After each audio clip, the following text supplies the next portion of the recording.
बिस्मिल्लाहिर्रहमानिर्रहीम। अस्सलाम वालेकुम नाज़रीन, आप यूट्यूब चैनल देख रहे हैं। मैं इमरान खान हूँ। पहली बड़ी खबर यह है कि इमरान खान साहब एक मरतबा फिर इस्लामाबाद अदालत में पेश होने के लिए जा रहे हैं। इस बारे में उन्होंने रात गए एक ट्वीट भी किया था, वो मैं आपको पढ़ के सुना देता हूँ। और इससे पहले जब इमरान खान साहब इस्लामाबाद के जुडिशल कम्प्लेक्स में पेश होने के लिए आए तो उनके साथ क्या सूरत हाल बनी वो आप सब अच्छी तरह जानते हैं। और नामालूम अफराद वहाँ पर मौजूद थे। उनके हाथों में सफ़ेद कलर की अजीब किस्म की हैंडकफ्स थी जो इसराइल इस्तेमाल करता है वहाँ पे। वैसे ये अब यहाँ पे और बाकी मुल्कों में भी इस्तेमाल हो रही है, मैंने उसको देखा था। और पाकिस्तान में क्योंकि गिरफ्तारियाँ बहुत बड़े पैमाने पे करनी है, इतने बड़े पैमाने पे हैंडकफ्स या जिनको आप हथकड़ियाँ कहते हैं वो अवेलेबल ही नहीं होती। तो फिर ये एक आर्जी किस्म की डिस्पोजेबल किस्म की हैंडकफ्स जो हैं, नॉर्मली इनको फौजी भी इस्तेमाल करते हैं मुख्तलिफ मुल्कों में जो ऑपरेशन के दौरान, तो ये मुहैया की गई है इस्लामाबाद में। क्योंकि उन्हें पता था कि ज़्यादा लोग पकड़ने पड़ेंगे तो इस तरह की हैंडकफ्स होनी चाहिए। लेकिन सादा कपड़ों में मलबूस लोगों के हाथों में, और वो बंदे पुलिस के भी नहीं थे मुबैना तौर पे, बल्कि उनका मुझे तो डाटा पता चल गया था। इमरान खान साहब को भी बता दिया गया था कि ये बंदे किस किस इलाके से हैं और किस किस इदारे से हैं और कौन कौन बंदे हैं। बहरहाल वो एक एपिसोड हुई थी, आप सब ने वो देखी थी। और इमरान खान साहब का ये मानना है कि उस दिन उनको कत्ल किया जा सकता था। अब इमरान खान साहब ये कह रहे हैं कि कल, यानी उन्होंने रात गए ये ट्वीट किया, तो आज के दिन में मैं एक नहायत मज़ाक़ा खेज़ मुकदमे में इस्लामाबाद हाई कोर्ट में पेश होऊंगा, जिससे अब ये पूरी तरह साबित होता जा रहा है कि हम वाक़अतन जंगल के कानून के शिकंजे में हैं। मुल्क के इस ताकतवर और ख़ुद को कानून से बालातर समझने वाले तबके ने तौहीने डर्टी हैरी और तौहीने साइकोपैथ की पादाश में मेरे पाकिस्तान से गद्दारी का मुकदमा दर्ज कर दिया है। मेरे खिलाफ पाकिस्तान से गद्दारी का मुकदमा दर्ज कर दिया है। या यूं समझिए कि महज हवाले के तौर पर किसी शख्स के बारे में डर्टी हैरी और साइकोपैथ जैसी ताबीरात के इस्तेमाल पर तौहीने डर्टी हैरी और तौहीने साइकोपैथ की पादाश में मुझ पर पाकिस्तान से गद्दारी का इल्जाम आयद किया जा रहा है। ये इमरान खान साहब का ट्वीट है। इमरान खान साहब अभी जब आप ये वीडियो सुन रहे होंगे या इमरान खान साहब पहुंच चुके होंगे या पहुंच रहे होंगे, क्योंकि सुबह 7 बजे उनको लाहौर से निकलना था। और मेरी इत्तला के मुताबिक उनके साथ उनके कारकुन और उनके लीडर्स बहुत बड़ी तादाद में इस्लामाबाद के लिए जा रहे हैं। देखते हैं कि इमरान खान साहब कैसे पहुंचते हैं इस्लामाबाद और फिर वहां पे किस किस्म की एक्टिविटी होती है। इससे पहले जब इमरान खान साहब एक दफ़ा इस्लामाबाद के लिए निकले थे तो पीछे से उनके घर के ऊपर अटैक हो गया था, दरवाज़ा तोड़ दिया गया था, दीवारें गिरा दी गई थी और घर के लोगों को उठाकर ले गए थे। बहुत टॉर्चर किया गया था सबको।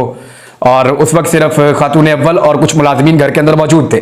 देखते हैं अब क्या होता है। लेकिन मुज़ाकरात जो है वो सबसे बड़ी खबर एक और चल रही है। इसके बारे में शाह महमूद कुरैशी साहब ने भी बाहर निकल के बात की है, इसहाक डार साहब वगैरह ने भी बाहर निकल के बात की है। तो असल खबर क्या है वो भी मैं आपको बताता हूँ। और मीडिया को ये खबर PMLN के सोर्सेज ने भी जारी की है और उन्होंने भी अपनी तरफ से असल खबर दी है। लेकिन मेरी कुछ लोगों से बात हुई और मुझे आइडिया हो गया कि एक्चुअली अंदर क्या हो रहा है। और मुज़ाकरात की जो असल अंदरूनी कहानी है दोनों तरफ से जो सामने आई है वो मैं आपको बता देता हूं कि मुज़ाकरात के अंदर एक्चुअली हुआ क्या है। लेकिन पहले आप जरा सुन लीजिए कि हुकूमत और पाकिस्तान तहरीक इंसाफ के दरमियान जो मुज़ाकरात हैं वो आज के दिन के लिए, कल के दिन के लिए ख़त्म हो गए थे। आज दोबारा शुरू हो जाएंगे और 3 बजे दोबारा बैठेंगे। जो इमरान खान साहब की टीम है उसमें 3 लोग थे, शाह महमूद कुरैशी, फवाद चौधरी और सेनेटर अली जफर, ये 3 लोग। और हुकूमती टीम में जो सबसे सीनियर है यूसुफ रजा गिलानी साबिक वज़ीर आज़म रहे पीपल्स पार्टी के, नवीद कमर, सैयद नवीद कमर भी पीपल्स पार्टी से हैं, इसहाक डार, ख्वाजा साद रफीक ये PMLN से है, आजम नज़ीर तारड़ PMLN से हैं, अयाज सादिक PMLN से हैं और MQM की रुकन असेंबली कशवरा जहरा जो हैं ये इसके अंदर शामिल थे। तो ये 7 लोग हुकूमत की जानिब से हैं। अगर आप देखें कि कौन लोग बैठे मुज़ाकरात कर रहे हैं तो ये कोई गैर संजीदा चीज़ लगती नहीं है। ऐसे लगता है कि वाकई दोनों तरफ से संजीदगी है और शायद वो मुज़ाकरात से किसी नतीजे पर पहुंचना चाहते हैं। क्योंकि हुकूमत माने या ना माने, पब्लिक के अंदर कोई भी परसेप्शन दे, वो एक्चुअली आइन और कानून के हाथों बुरी तरह फंस गए हैं। वो इतनी बुरी तरह फंस गए हैं कि अदालत में अपील भी नहीं कर सकते। अदालत में अपील करने का एक ऑप्शन आया था कि अदालत में ये अपील की जाए कि वो अपना फैसला मौखिर कर दें, अपने फैसले को ख़त्म कर दें और इलेक्शन पाकिस्तान में एक साथ करवाए जाएं। लेकिन उस फैसले के खिलाफ अपील करने की सूरत में हुकूमत को इस बात का खौफ पैदा हो गया कि 3-2 का फैसला फिर तस्लीम करना पड़ेगा।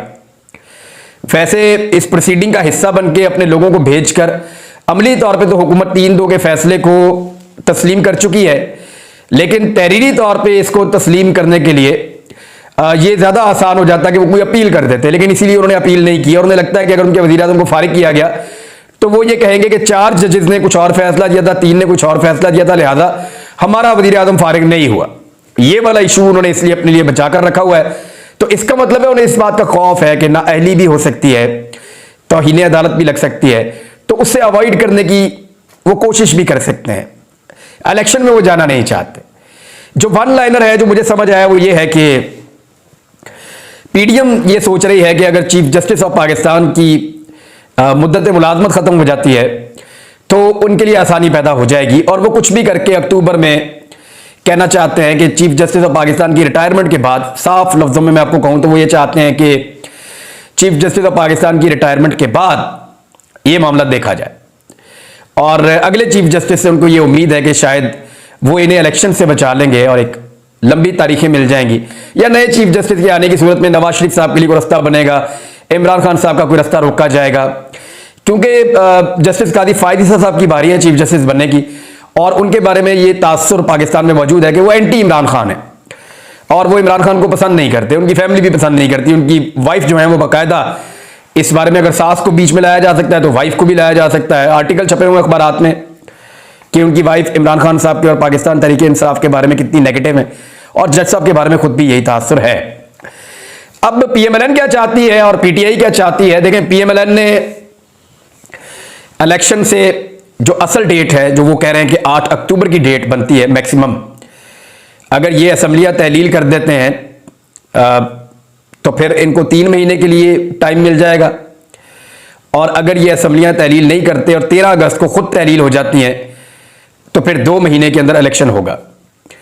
अगर ये इलेक्शन 2 महीने के अंदर होता है तो फिर ये जो इलेक्शन है ये 8 अक्टूबर को आखिरी तारीख है जिस पे ये इलेक्शन करवा दिया जाएगा। और अगर ये इलेक्शन 3 महीने तक ले जाना है तो फिर शहबाज शरीफ साहब को असेंबली अज खुद खत्म होने से पहले, चाहे 2 दिन पहले चाहे 3 दिन पहले, वो असेंबली को तहलील कर दें। और असेंबली क्योंकि वक्त से पहले अपनी मुद्दत पूरी करने से अगर 2 घंटे पहले भी तहलील हो गई है तो इस सूरत में 3 महीने का टाइम मिल जाता है, और फिर इलेक्शन आप नवंबर के मिड तक या नवंबर के आगाज तक ले जा सकते हैं। वैसे ये बड़ा गंदा हथकंडा है, लेकिन कोई पता नहीं ये हुकूमत वो भी इस्तेमाल करने की कोशिश करे। अब वो चीफ जस्टिस ऑफ पाकिस्तान की तब्दीली का मामला बीच में अटका हुआ है। हालांकि पीडीएम जानती है कि चीफ जस्टिस ऑफ पाकिस्तान कोई भी हो, वो बैलेट बक्से को नहीं भर सकते, वो वोटों में हेर फेर नहीं करवा सकते, वो हार और जीत का फैसला नहीं कर सकते। तो फिर वो इस बात पे इतना जोर क्यों दे रहे हैं? जो लोग हार और जीत का फैसला कर सकते हैं, या जो माजी में करते चले आए हैं, या जो ये डर्टी गेम करते हैं, वो तो सारे के सारे इस वक्त हुकूमत के साथ हैं। तो फिर हुकूमत को खौफ किस बात का है? हुकूमत को इस बात का खौफ है कि जितने लोग भी ये सारा गंदा खेल खेलते हैं वो खुद भी इतने गंदे हो चुके हैं कि अब वो नहीं कर पाएंगे धांधली उस लेवल की कि वो जिता पाए एक हारी हुई पार्टी को या हारे हुए एक पूरे इत्तेहाद को। वो कैसे जिताएंगे? लिहाजा एक ही रास्ता है कि इंतखाबात ही पोस्टपोन कर दिए जाएं, इंतखाबात को आगे ले जाएं, और इंतखाबात को आगे ले जाने का रास्ता अदालत से ही आएगा, क्योंकि अपोजिशन और बाकी लोग तो नहीं मानेंगे। तो अदालत कैसे वो रास्ता निकाल कर देगी, ये चीज मौजूदा चीफ जस्टिस तो नहीं होने देंगे। तो ये एक हुकूमत के जो नुक्ता नजर में है वो ये है, लेकिन हुकूमत ने एक ऑफर तो की है, फिर भी कुछ लचक हुकूमत ने दिखाई है, लेकिन वो लचक डेडलाइन से बाहर ही है ऐसा लगता है। और दूसरी जानिब जो पाकिस्तान तहरीक इंसाफ है उसके बारे में मैं 2-3 चीजें तो आपको बहुत कैटेगोरिकली और क्लियरली आपको कह दूं। एक तो गिले शिकवे की बात मैं आपको बता दूं कि पहला जो शिकवा है वो हुकूमत की जानिब से किया गया, और हुकूमत ने कहा कि हमारे साथ बहुत सख्त ज़बान इस्तेमाल की जाती है, हमें गालियां दी जाती हैं, हमें बुरा भला कहा जाता है, और वो उनको तकलीफ भी इसलिए ज़्यादा है कि हर आम आदमी उनको ये कह रहा है, और पाकिस्तान के अंदर उनकी मकबूलियत बहुत ज़्यादा, उसको नुकसान पहुंचा है। तो इसके जवाब में पाकिस्तान तहरीक इंसाफ की तरफ से ये भी कहा गया कि जी जो हमारे साथ हो रहा है वो तो आप सोच भी नहीं सकते, और जो आपके साथ हो रहा है वो तो कुछ भी नहीं है जो हम बर्दाश्त कर रहे हैं या फेस कर रहे हैं। लेकिन इसके अलावा कोई गिले शिकवे नहीं हुए, बल्कि उन्होंने गिले शिकवों से गुरेज किया और ये कहा कि हमें आगे बढ़ना चाहिए और बातचीत करनी चाहिए। यहां पे हम गिलो शिकवों के लिए नहीं बैठे, हालांकि कहने को आप भी कर सकते हैं, हम भी कर सकते हैं, लेकिन यहां मुज़ाकरात के लिए बैठे हैं तो बैठ कर उस पर बात कर लेते हैं इलेक्शन पे। तो ना तो बात की गई कोई गिले शिकवे के ऊपर, ना पाकिस्तान तहरीक इंसाफ ने मुतालबा किया कि हमें असेंबली के अंदर वापस लिया जाए।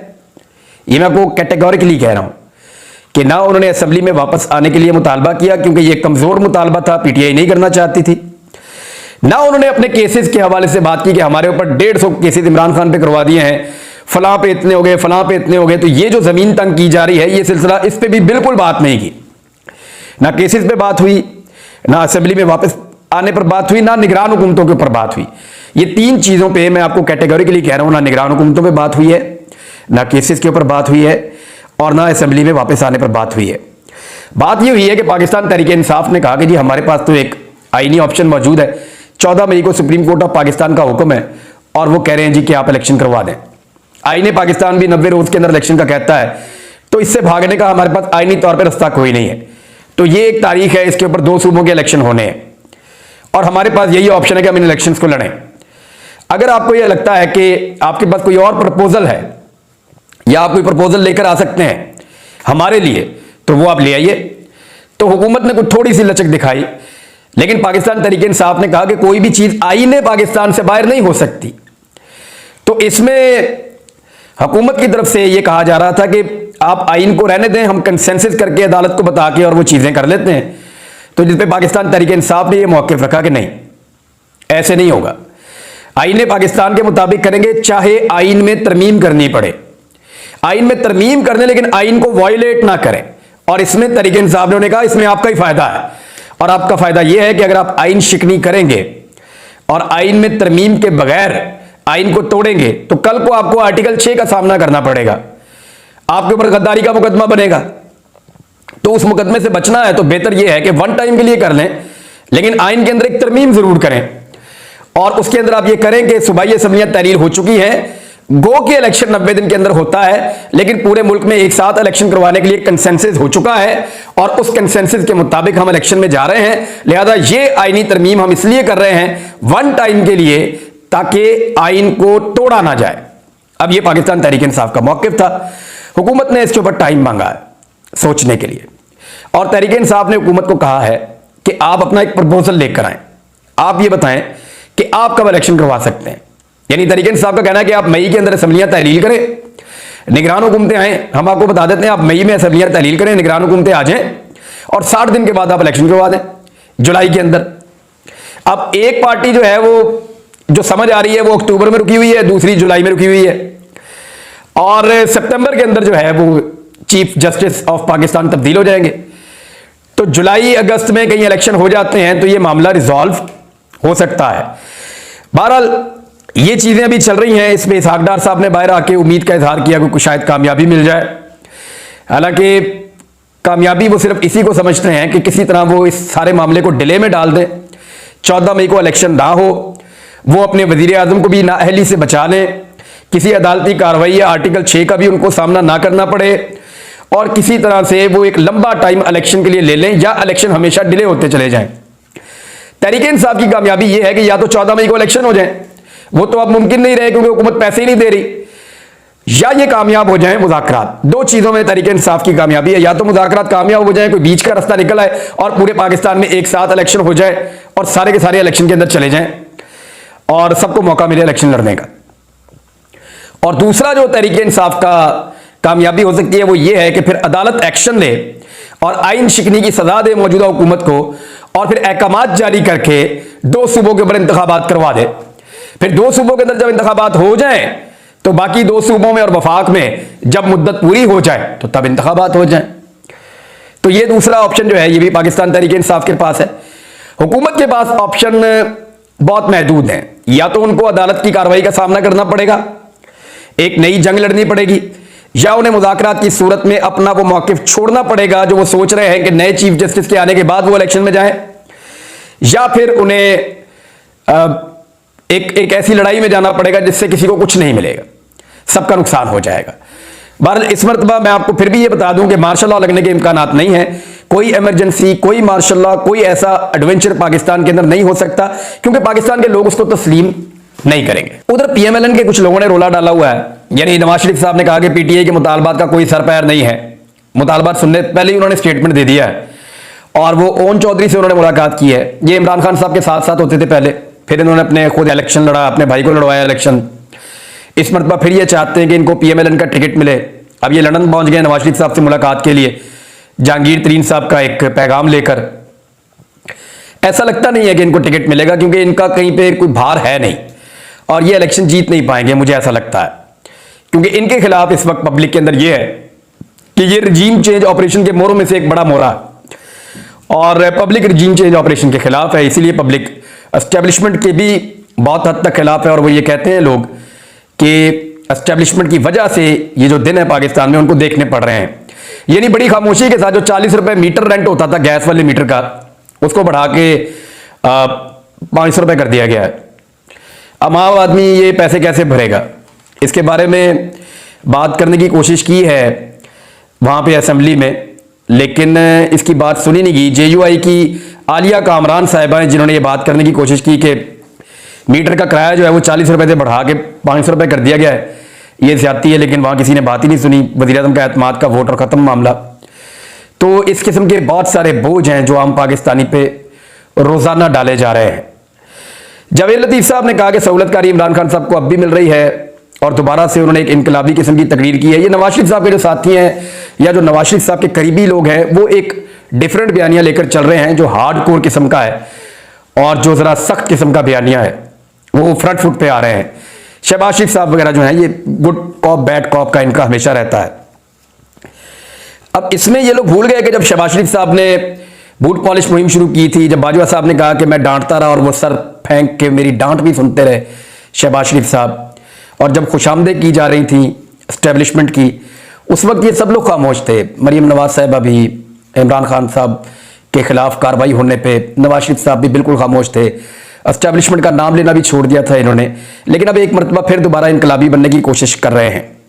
आधी रात को आपको याद होगा अदालतें भी इनके लिए खुल गई थी। पूरा रजीम चेंज ऑपरेशन एक डिजाइन किया गया था। तो वो इदारों का किरदार या एस्टेब्लिशमेंट का किरदार इनको शायद याद नहीं है। तो नाज़रीन कुछ चीज़ें और भी मेरे इल्म में हैं, लेकिन जैसी 3 बजे वाली मुलाकात होती है तो उसके बाद फिर अगली डेवलपमेंट्स आपको बताते हैं। इमरान खान साहब की पेशी भी है, बहुत इंपॉर्टेंट दिन है आज का। लेट्स सी होता क्या। अब तक के लिए इतना ही। अपना ख्याल रखिएगा, अपने चैनल का भी।